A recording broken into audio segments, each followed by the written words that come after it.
Okay, today we're going to be looking at recurring decimals. Now, the first thing you should know is that any recurring decimal can be written as a fraction. Okay, and that's essentially what we're going to be doing. We're going to be turning recurring decimals into fractions. How do we do this? Well, there's 2 points that I'm going to ask you to remember, and I'll write these down and we'll refer to them at various points. The first point is make sure the columns line up. Okay, that will make more sense as we go through. Make sure columns line up. The second one is shift the repeating pattern just after the decimal point. Okay, that's the second one. Shift the repeating pattern just after the decimal point. So all recurring decimals will have a repeating pattern. That will make more sense as we do examples. Okay, the first example is just a very simple example. And just to show you what I mean, so 0.333 recurring, we all know that that's a third. That's very easy. You wouldn't get a question like that in an exam. Second one, let's look at 0.77 recurring. Now our goal is to write 0.77 recurring as a fraction. Now that little dot over that last 7 means that the 7's go on forever. So actually that's 0.777777 forever and ever. Okay, so how do we do this? Well, we say that x is equal to 0.777. Then we multiply that by 10. So we shift everything up. We shift everything to the left of the decimal place. So that means that 10x is 7.77 recurring. Okay. Now notice how if we were to do a subtraction, if we were to do 10x take away x, or on the right hand side 7.77 recurring take away 0.77 recurring, we'd just be left with 7, because 7.77 recurring take away 0.77 recurring, all the 7's cancel each other out, and you're just left with 7. On the left hand side you're left with 9x, because 10x take away x is 9x. This means that x is just 7 over 9. At this stage you could check this in your calculator. So you could do 7 divided by 9 in your calculator and you'd get 0.777 recurring. Example 3. Let's say we had to turn 0.131313 into a fraction. Now in this, notice how the 1, 3 both have a dot. That means that the 1, 3 repeats forever. So it's 1, 3, 1, 3, 1, 3 forever and ever. Okay, now we want to look at the star point in the bottom right, so make sure the columns line up. So you have to multiply at something, and we want it to shift. We want everything to shift up 2 places, because then the columns will line up. So if we shift up 2 places, that has the effect of multiplying by 100. That means we get 1.131313. Okay. Notice how the columns line up. All the 1s and 3s match up. Now if I do 13.131313 take away 0.131313, I'm just left with 13. On the left hand side I do 100x take away x, and I get 99x. This means that x is 13 over 99. Again, you could check this bit on your calculator. Put 13 divided by 99 in your calculator and you get 0.131313. Okay. Quickly, I'm just going to show you the incorrect method. So the wrong approach would be to just shift everything up by 1 place.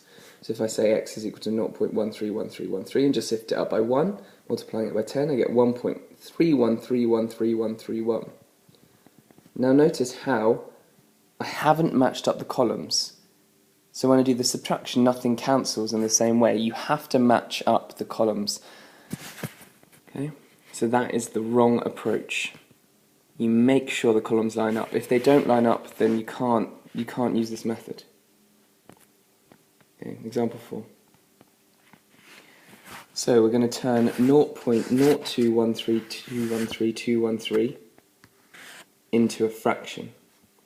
Okay? The 213's, they repeat forever. So it's 0.0213213213213213213. Okay, now if you look at the second bullet point at the bottom there, it says shift the repeating pattern just after the decimal point. Shift the repeating pattern just after the decimal point. The repeating pattern is 213213. Now that's not just after the decimal point yet. There's a naught there, so I have to shift everything up by 1.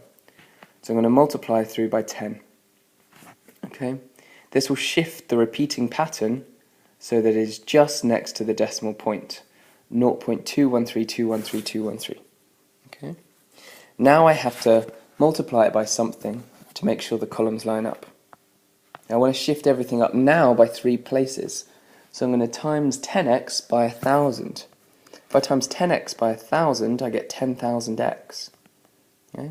That's timesing by 1,000, shifting that up by 3. So I get 213.213213. Now notice how the columns line up. Okay? Now if I do the subtraction, 213.213213 take away 0.213213 is just going to be equal to 213 on the right hand side. On the left hand side it's going to be 9,990 because 10,000 take away 10 is 9,990. Okay? This means that x is equal to 213 divided by 990. That's the fraction.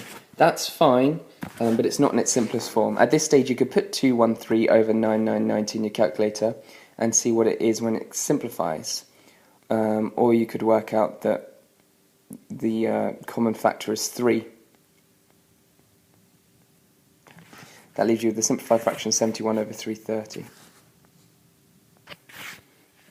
Okay, we're going to look at one more example. This is the most complicated example you could get. We're going to turn 0.4191919 into a fraction. Okay? Now notice how only the 19's repeat, but we've got that 4 just after the decimal point. So 19 is the repeating pattern.